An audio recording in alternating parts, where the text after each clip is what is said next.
Hello friends, welcome है आप सभी का मेरे यूट्यूब चैनल पे। दोस्तों, आज की इस वीडियो में हम पढ़ेंगे थर्मल इंजीनियरिंग के चौथे चैप्टर ऊष्मागतिकी के नियम के बारे में, जिसको हम इंग्लिश में बोलते हैं लॉ ऑफ थर्मोडायनेमिक्स के बारे में।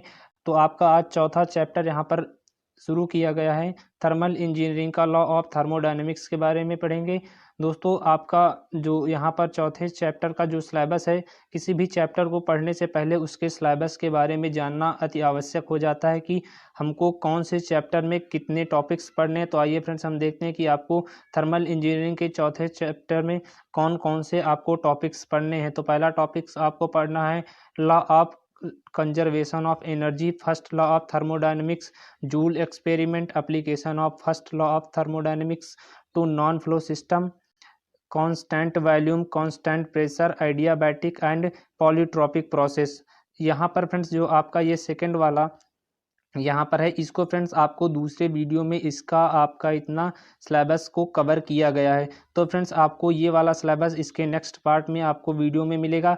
यहाँ पर आपको इसको और इसके बारे में बताया जाएगा। तो इसमें आपको पढ़ना है heat source and heat sinks के बारे में, statement of second law of thermodynamics, Kelvin Planck's statement पढ़ना है, क्लासियस स्टेटमेंट पढ़ना है, perpetual machine, motion machine of first kind और सेकंड काइंड की पढ़ना है, कार्नोट इंजन के बारे में पढ़ेंगे फ्रेंड्स।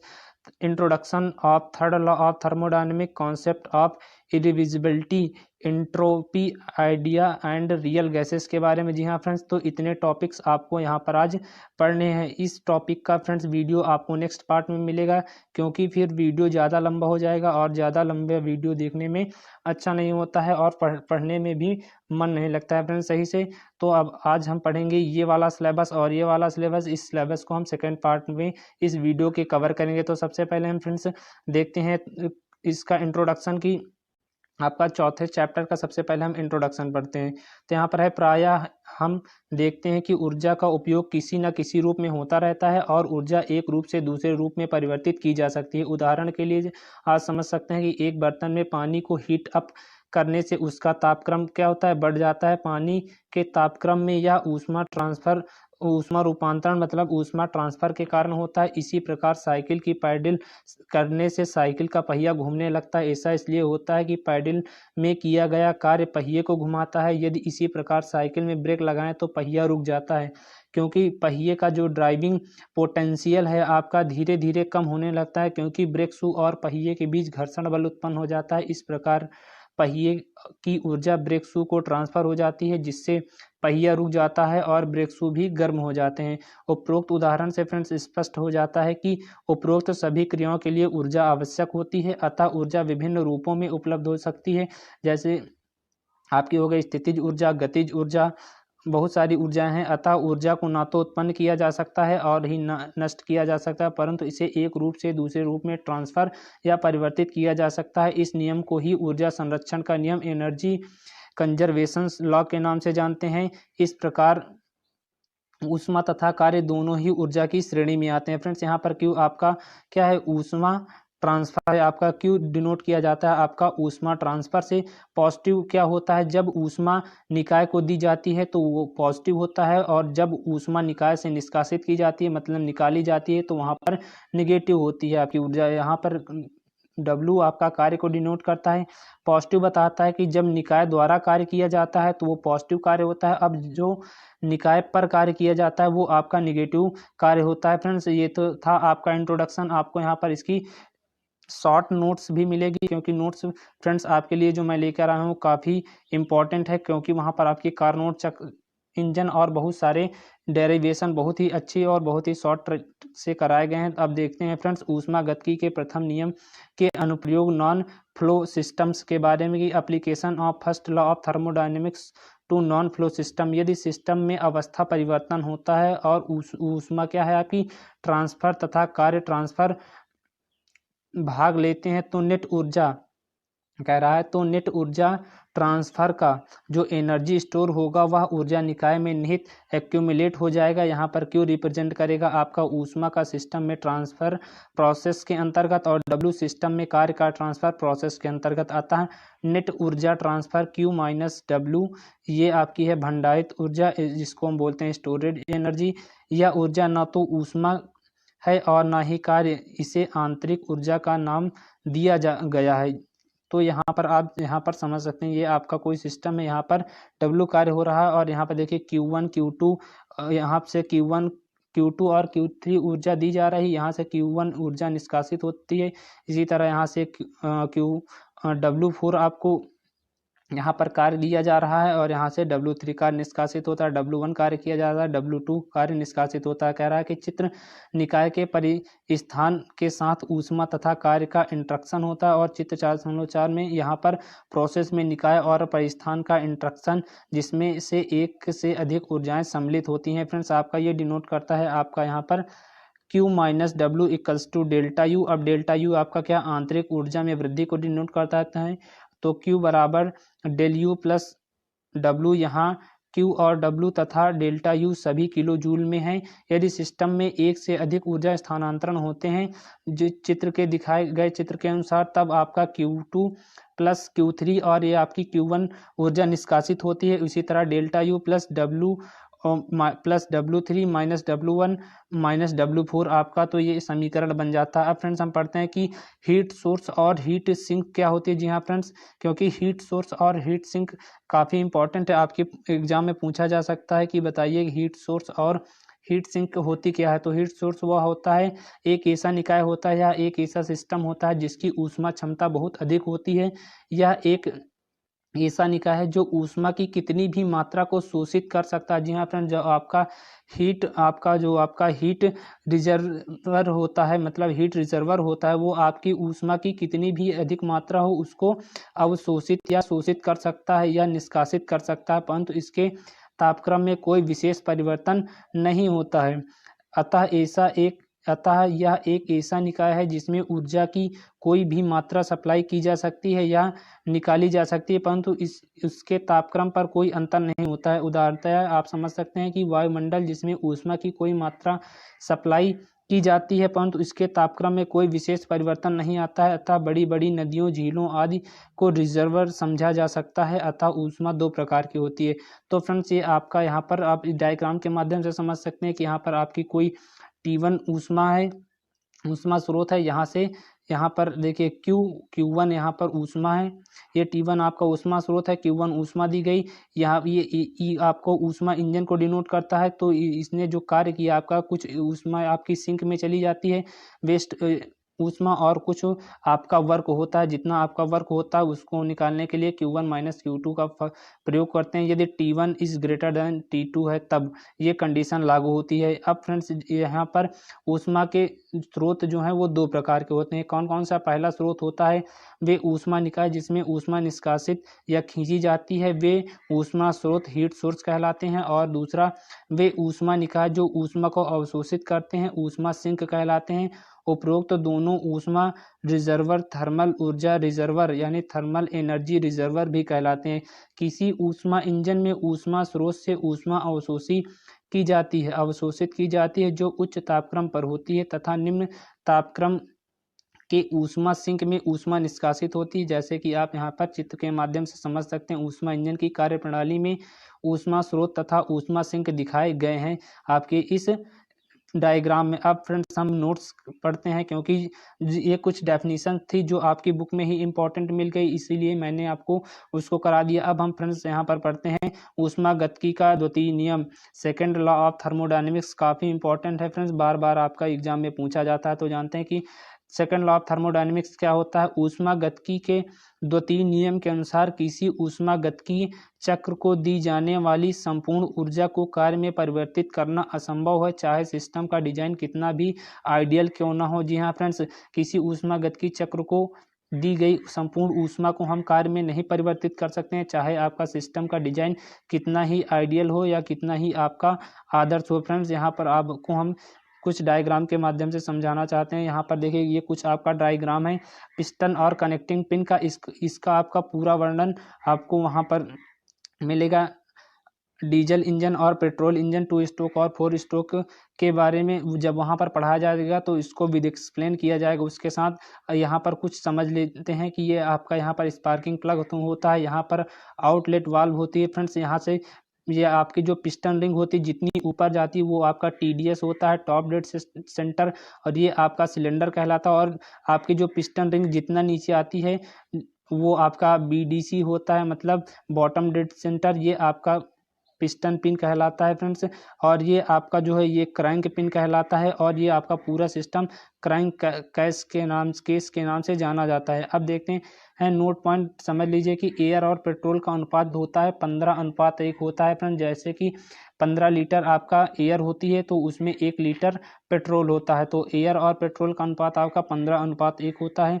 अब फ्रेंड्स हम पढ़ते हैं ऊष्मागतिकी के 2-3 नियम के जो 2 कथन हैं उनके बारे में। जी हाँ फ्रेंड्स, काफ़ी इंपॉर्टेंट है, पूछा जा सकता है आपके एग्जाम में कि ऊष्मागतिकी के 2 नियम के जो 2 कथन हैं वो कौन कौन से हैं। तो आपका है केल्विन प्लांक स्टेटमेंट एक है, और दूसरा अभी नेक्स्ट पढ़ते हैं। पहले हम पढ़ेंगे केल्विन प्लांक स्टेटमेंट। तो ऐसे ऊष्मा इंजन का निर्माण करना असंभव है जो एक साइकिल पर नेट कार्य विकसित करने के लिए ऑपरेट कर रहा है, जबकि ऊष्मा का एक्सचेंज केवल एक स्थिर तापक्रम पर हो रहा है।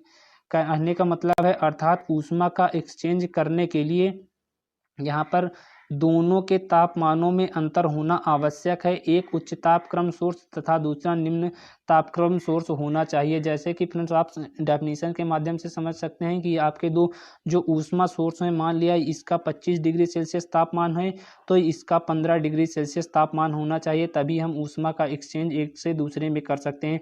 अब फ्रेंड्स हम देखते हैं क्लासियस का कथन क्या कहता है। तो क्लासियस का कथन कहता है कि क्लासियस के कथन के अनुसार ऊष्मा उच्च तापक्रम से निम्न तापक्रम की ओर ट्रांसफर होती है, अतः इस नियम के अनुसार ऊष्मा कभी भी निम्न ताप से उच्च तापक्रम की ओर स्थानांतरित नहीं होगी जब तक कि उस पर कोई बाह्य कार्य न किया जाए। यहाँ पर फ्रेंड्स हम डायग्राम के माध्यम से समझते हैं।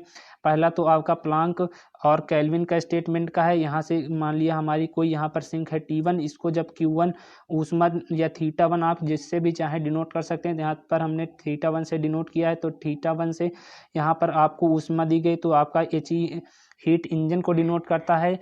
तो यहाँ पर जो वर्क हुआ W आपका कुछ वर्क हो जाता है और कुछ ऊष्मा आपकी वेस्ट हो जाती है, ये कुछ सिंक में चली जाती है। इसी तरह ये आपका केल्विन वाला कहता है कि यहाँ पर कोई ऊष्मा है, यहाँ पर कोई ऊष्मा है इसको दी जाती है, तो यहाँ पर जब इस पर हम कोई एक्स्ट्रा कार्य करते हैं तभी हमारा गर्म वस्तु से ठंडी वस्तु से या गर्म वस्तु की ओर ऊष्मा का प्रवाह हो सकता है। कहने का मतलब है जब तक ये मान लीजिए ये आपकी 15 डिग्री सेल्सियस है या आपके 30 डिग्री सेल्सियस, ऊष्मा को आपको स्थानांतरण करना है तो आपको इस पर यहाँ से यहाँ तो ऊष्मा आसानी से चली जाती है, लेकिन यहाँ से ऊष्मा लाने के लिए आपको इस पर कुछ वर्क करना पड़ेगा। जब आप इस पर वर्क करते हैं तभी यह आपका संभव हो पाता है, तभी आपकी ऊष्मा ट्रांसफ़र हो पाती है निम्न तापमान से उच्च तापमान की ओर। तो ये आपका क्लासियस का कथन कहता है।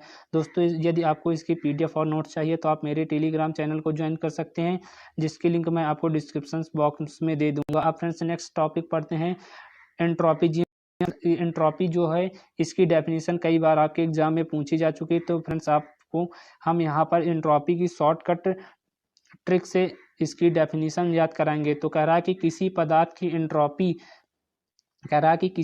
की एंट्रोपी एक मात्रात्मक ऊष्मीय गुण होता है जो ऊष्मा देने पर, कह रहा है कि किसी पदार्थ का जो एंट्रोपी है वो आपका एक मात्रात्मक ऊष्मीय गुण होता है जो ऊष्मा देने पर बढ़ती है। किसी निकाय की एंट्रोपी वह भौतिक राशि है जो प्रतिवर्ती रुद्धोष्म प्रक्रम में स्थिर रहती है, इसे हम कैपिटल S से डिनोट करते हैं।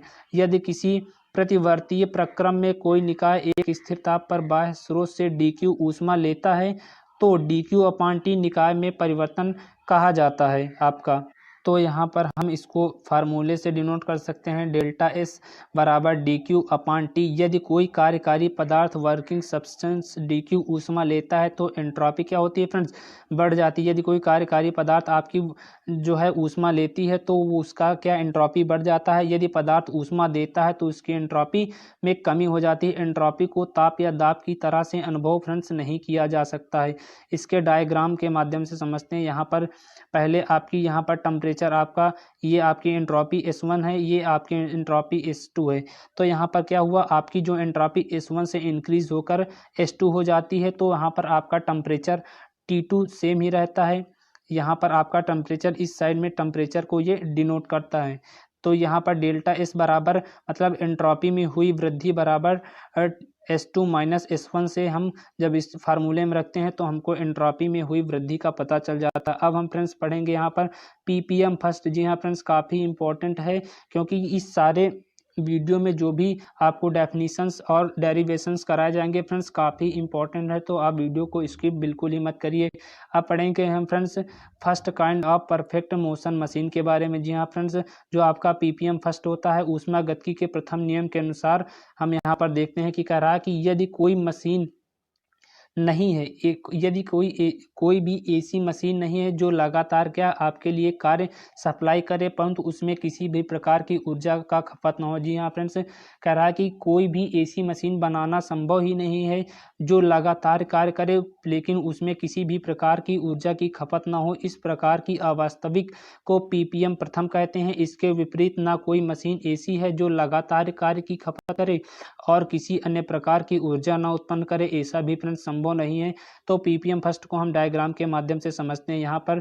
यहाँ पर आपको जब आप इंजन को क्यू ऊष्मा जीरो ऊष्मा देंगे तो फ्रेंड्स आपका जो कार्य है वो भी जीरो के बराबर ही होगा, क्योंकि जब आप इंजन को ऊष्मा देंगे नहीं तो आपका फ्रेंड्स वो जो आपका कार्य है वो भी जीरो के बराबर होता है। ये इसी तरह सेकंड आपका है, यदि आप मशीन को कोई भी ऊर्जा देते हैं, ठीक, मशीन तो फ्रेंड्स कार्य करती है लेकिन आपका क्या उसमें जो आपकी ऊर्जा भी कुछ वेस्ट होती है। इसी तरह जब आप इंजन को भी ऊष्मा देते हैं तो वो जब इंजन कार्य करता है तो उसमें भी कुछ ऊष्मा वेस्ट होती है। टोटल आपकी जो कार्य है वो ऊष्मा है वो कार्य में कन्वर्ट नहीं हो पाती है। तो फ्रेंड्स ये था आपका पीपीएम फर्स्ट। अब पढ़ते हैं पीपीएम सेकंड, द्वितीय श्रेणी की परपेचुअल गति मशीन के बारे में। तो फ्रेंड्स ऊष्मा गतिकी के द्वितीय नियम के अनुसार कोई ऊष्मा इंजन संपूर्ण ऊर्जा को या संपूर्ण ऊष्मा को कार्य में परिवर्तित नहीं कर सकता है।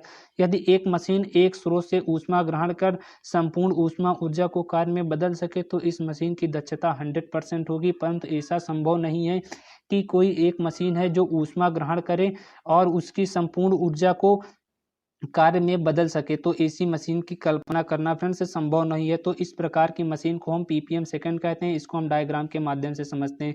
तो यहाँ पर आपका उच्च तापक्रम ऊर्जा स्रोत है, यहाँ से आपने इसको Q1 ऊष्मा दी और ये आपका क्या है हीट इंजन, HE डिनोट करता है आपके हीट इंजन को।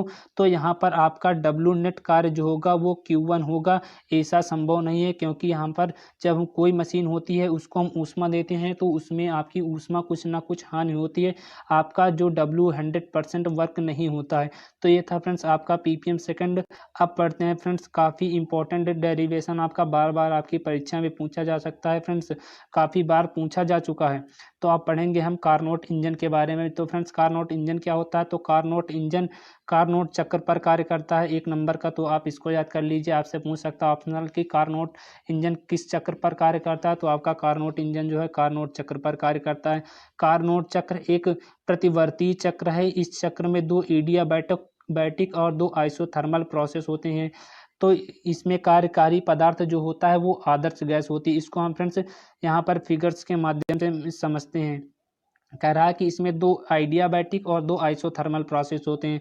तो यहाँ पर हमने इसको पहले फिगर को ये वाले को डिनोट बनाया, इसके बाद देखिए कह रहा है कि 2 एडियाबैटिक।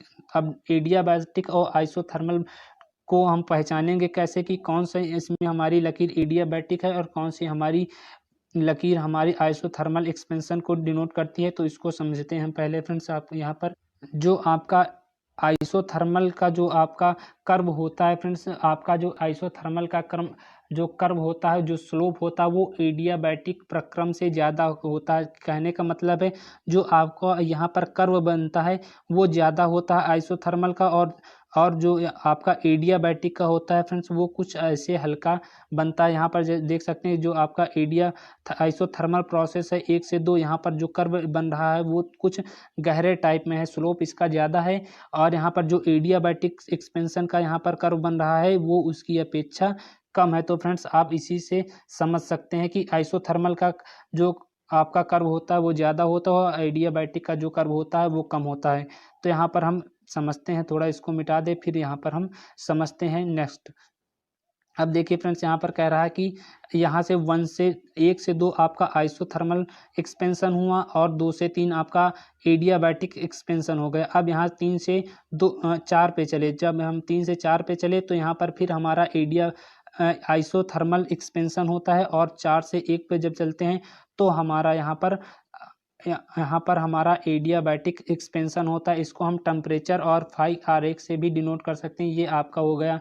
यहाँ से हम चलते हैं T1 से टेम्परेचर से, तो यहाँ पर पहुँचे हम यहाँ पर 1 से 2, और यहाँ पर 2 से यहाँ पर 3 था, और यहाँ पे 3 से पहुँचे कहाँ पर फ्रेंड्स 4 पे। तो ये कर्व और ये सेम है, इसको हम T5 आरेख कहते हैं और इसको हम PV आरेख कहते हैं, और इन दोनों को मिलाकर हम इसी को कार्नोट चक्र का डायग्राम कहते हैं। अब देखते हैं फ्रेंड्स जो आपका प्रोसेस होता है 1 से 2 उसके बारे में। तो आपका यहाँ पर प्रोसेस कहाँ से यहाँ का जो प्रोसेस है फ्रेंड्स आपका 1 से 2 आइसोथर्मल, इसको हम समतापीय प्रसरण या समतापीय प्रसार के नाम से भी जानते हैं। जो आपका गैस का प्रसार होता है इसमें 1 से 2 में आपका गैस का प्रसार होता है। उच्च तापक्रम T1 पर ऊष्मा प्रदान की जाती है तथा कार्यकारी गैस का प्रसार होता है। T1 आपका कांस्टेंट होता है। सेकंड हो गया आपका, सेकंड प्रोसेस हो गया 2 से 3 आपका, यहाँ से यहाँ क्या होता है, तो 2 से 3 आपका एडियाबैटिक एक्सपेंशन होता है। इसमें एडियाबैटिक एक्सपेंशन में ना तो ऊष्मा ली जाती है और ना ही ऊष्मा दी जाती है। यहाँ पर आपका जो आपका फाई की वैल्यू हो जाती है यहाँ पर 0 हो जाती है। इसको हम हिंदी में रुद्धोष्म प्रक्रम के नाम से भी जानते हैं।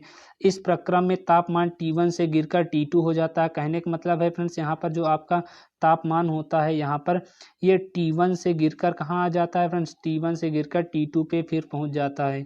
अब कह रहा है कि प्रोसेस 3 कह रहा है कि 3 से 4 वाले प्रोसेस में, 3 से जो आपका 4 प्रोसेस यहाँ दिखाया गया है उसमें आइसोथर्मल कंप्रेसर के नाम से जाते हैं। इसका गैस का संपीड़न होता है स्थिर तापमान पर एवं ऊष्मा का निष्कासन होता है। यहाँ पर जो आप समझिए यहाँ पर ये आपका है 3 से जो 4 वाला आपका है, ये वाला 3 से 4 वाले प्रोसेस में ये आपका आइसोथर्मल प्रोसेस होता है। 3 से 4 आपका आइसोथर्मल प्रोसेस होता है। अब आइसोथर्मल प्रोसेस आप याद कर सकते हैं, इवन नंबर आपके इवन नंबर जो आपके होते हैं वो जो सम संख्या होता है, जैसे आपकी 2 और 4 वो आपका एडियाबैटिक एक्सपेंशन होता है, और 1 और 3 जो विषम संख्याएं हैं वो आपका आइसोथर्मल प्रोसेस है। आप ऐसे भी याद रख सकते हैं। तो यहाँ पर 3 और 4 प्रोसेस पर चलते हैं। जब 3 और 4 पे पहुँचते हैं तो यहाँ पर पहुँचे।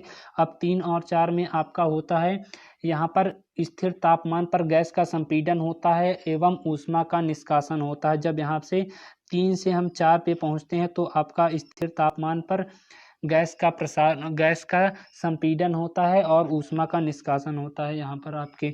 अब नेक्स्ट प्रोसेस पे चलते हैं फ्रेंड्स। नेक्स्ट प्रोसेस यहाँ से समझते हैं 4 और 1, यहाँ से पहुँचे। अब यहाँ से हम पहुँच जाते हैं 4 और 1 पे। अब तो यहाँ पर अब हम समझते हैं 4 और 1 पर कैसे प्रोसेस चलता है। तो हमारा 4 और 1 पे पहुँचे तो ये आपका फिर से एडियाबैटिक प्रोसेस होता है। यहाँ पर तापमान T2 से गिरकर बढ़कर T1 हो जाता है। यह कहने का मतलब है ये आपका 3 हो गया, ये आपका प्रोसेस 4 हो जाता है। 1 2 ये आपका 3, ये 4 आपका ये प्रोसेस 1 है। तो जब 4 से पहुँचे 1 पर तो टेम्परेचर आपका T1 से इंक्रीज होकर कितना हो जाता है, T2 हो जाता है। तो इसी की बात करता है प्रोसेस 4 और 1 में। अब यहाँ पर चारों प्रोसेस हमने पढ़ ली है। आप यहाँ पर फ्रेंड्स इसकी नोट्स और PDF आपको टेलीग्राम चैनल पर प्रोवाइड करा दी जाएगी। कह रहा है कि उपरोक्त सभी प्रक्रमों में एक चक्र पूर्ण होता है, यही प्रोसेस बार बार होता रहता है। अब कह रहा है कि अतः चक्र की क्षमता की दक्षता ज्ञात करने के लिए चक्र में दी गई ऊष्मा Q1 तथा परिव्यक्त की गई ऊष्मा Q2 से ज्ञात करना आवश्यक हो जाता है।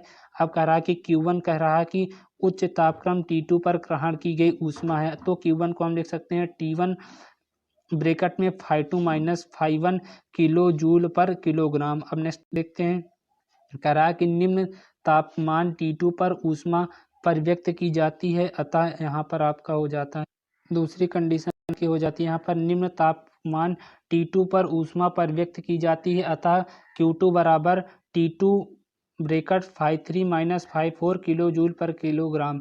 यहाँ पर फ्रेंड्स आप मात्रक लिखना मत भूलिएगा। फिर कह रहा है परंतु टी और फाई आरेख से, जो आपका टी फाई आरेख वहाँ पर दिखाया गया है चित्र में, उससे आपका phi1 इक्वल्स टू phi4 और phi2 इक्वल्स टू phi3 होता है। उसको आप फिगर्स के माध्यम से समझ लेंगे। इसको हम लिख सकते हैं phi1 minus phi2 equals to phi3 minus phi4, इसको लिख सकते हैं डी फाई। अब यहाँ पर Q1 equals to T1 D phi, तो Q2 बराबर T2 डी फाई। किया गया आपका जो कार्य है उसको हम लिखते हैं यहाँ पर Q1 minus Q2 kilo joule पर किलोग्राम से। अब कह रहा है कि चक्र का तापीय दक्षता, अब दक्षता को हम यहाँ पर इससे डिनोट करते हैं नीटा। अब यहाँ पर हो गया आपका Q1 माइनस Q2 बटे Q1, इसको हम लिख सकते हैं Q1 कॉमन, तो Q1 से Q1 कटा 1 आया, Q2 अपान Q1, तो इसको हम लिख सकते हैं Q2 अपान Q1 की वैल्यू हमने यहाँ पर निकाल ली है, तो इसी को रख देंगे 1 minus T2 into D phi बटे T1 इंटू डी फाई। यहाँ पर ये आपका T1 है। अब यहाँ पर 1 माइनस T2 बाई T1, क्योंकि डी फाई कट गया। अब यहाँ पर देखिए कह रहा है कि इसको हम ब्रैकेट में कर लें 1 माइनस T2 बाई T1। कह रहा है कि अतः उपरोक्त दक्षता सूत्र से स्पष्ट हो जाता है कि चक्र का तापीय दक्षता उच्च तापक्रम T1 तथा निम्न तापक्रम T2 पर आधारित है। अतः ऊष्मा इंजन में ऊष्मा उच्चतम तापक्रम पर ग्रहण की जानी चाहिए तथा निम्नतम तापक्रम पर निष्कासित की जानी चाहिए। इन दशाओं में ही इंजन की दक्षता अधिकतम हो